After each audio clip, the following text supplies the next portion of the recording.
বন্ধুরা আকাশে পুরো মেঘলা, আর অফিসের সামনে চলে এসেছি, আর এই যে পুরো অবস্থা খারাপ হয়ে আছে।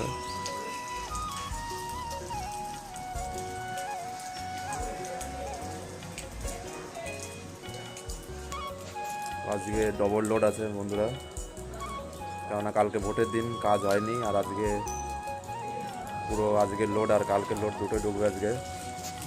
এই সবাই এক এক করে চলে আসছে গাড়ি নিয়ে, আরও দাদারা আসবে।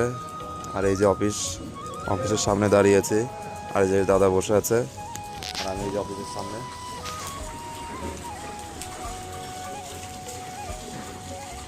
পুরো মেঘলা আকাশ বন্ধুরা, আর লোড ডবল আজকে। জানি না কী পরিস্থিতি হবে আজকে, তো তোমরা ভিডিও দেখতে থাকো, ভালো লাগলে চ্যানেলকে অবশ্যই সাবস্ক্রাইব করো বন্ধুরা।